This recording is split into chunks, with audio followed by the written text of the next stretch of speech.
Senator Tim Kaine, Democrat from Virginia, who joins me now. Senator Kaine, great to have you back on the show. Thanks for making the time this morning. Thanks, Hallie. Glad to. So let's start on that topic of a potential impeachment. Would you support impeaching either President Trump or Attorney General Bill Barr as a way to essentially delay the Senate on a vote for the president's court nominee? Foolish idea. I can't see virtually any Senate Democrats agreeing with it. OK, so that seems off the table. What about the idea of, if you win a Senate majority next year and Republicans do get this nomination through, adding more seats to the Supreme Court? I'm not playing an if game. What I'm doing, Hallie, is asking Republicans to be true to their word. We urged them in 2016, look, let's have a normal process on Merrick Garland. You can vote yes or no. We don't know whether he'll get the votes. And they decided that they would announce a brand new rule that we won't take up a nomination in the last year of a presidential term. And they said, in the words of Lindsey Graham, Judiciary Committee Chair, hold me to my words. I want you to use them against me. When there's a Republican president, we'll do the same thing. So I'm just asking, are there 4 Republicans who are willing to keep their word to the American public? We shouldn't be pursuing action on any nominee until after Inauguration Day. I don't care if it's Judge Judy or Aaron Judge. There should be no action on any nominee until after the election. People are already voting. I voted in Virginia on Friday. All over this country, votes are being cast. We shouldn't have any action on any nominee.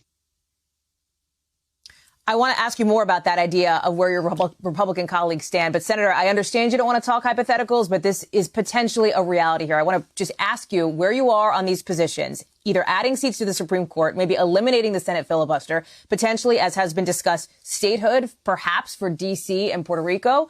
Are any of those options things that you would take off the table besides, as you've already said in this interview, the idea of impeaching either the president or the attorney general?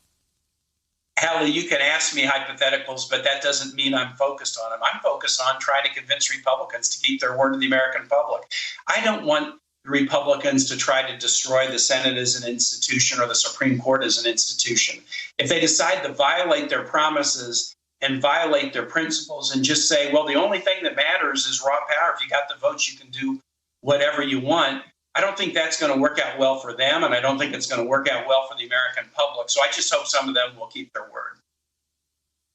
Have you spoken with any privately, Senator, or is the appeal that you're making basically a public one through the airwaves, through media, et cetera?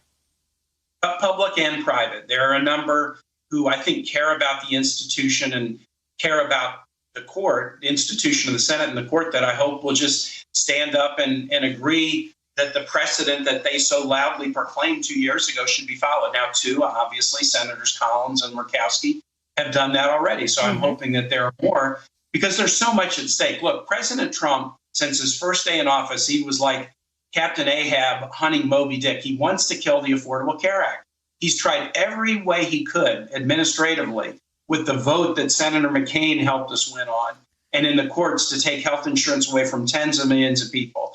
He'll want to find a Supreme Court justice who will help him do that. That would be a horrible thing under any circumstance, but especially in the midst of a global pandemic that, because of his own mismanagement, has led to now 200,000 deaths, many of which were unnecessary.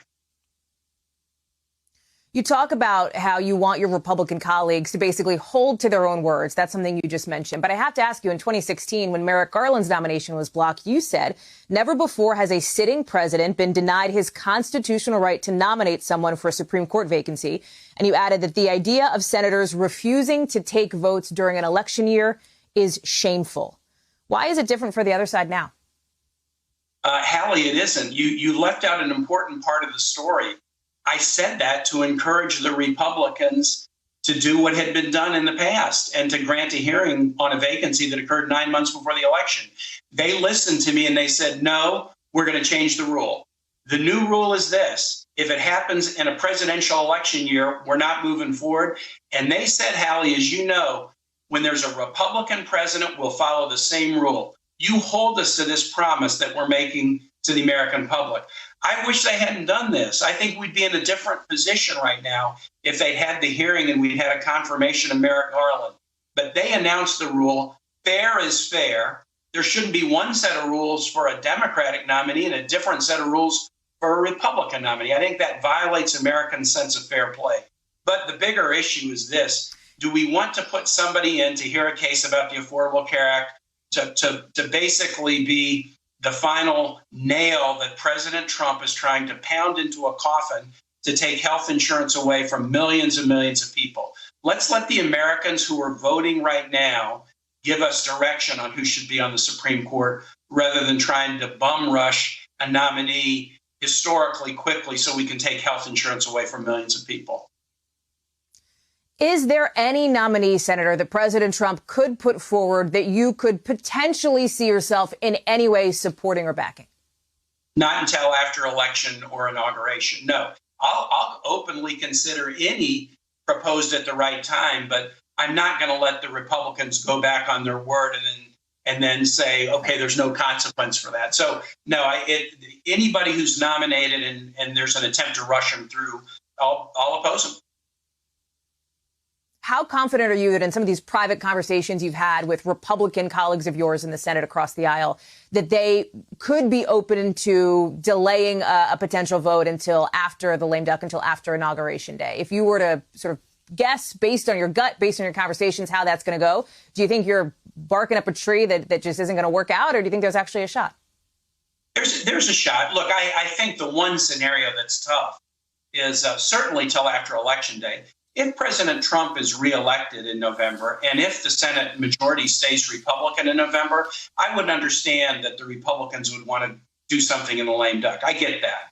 And, you know, and I'll assess that after Election Day, but I would understand. But if either the White House or the Senate that will be confirming a nominee changes on Election Day, then we ought to wait till after Inauguration Day. And that seems to be fair as fair. That was the rule that was announced by the Republicans 4 years ago, and we ought to have the same rule now.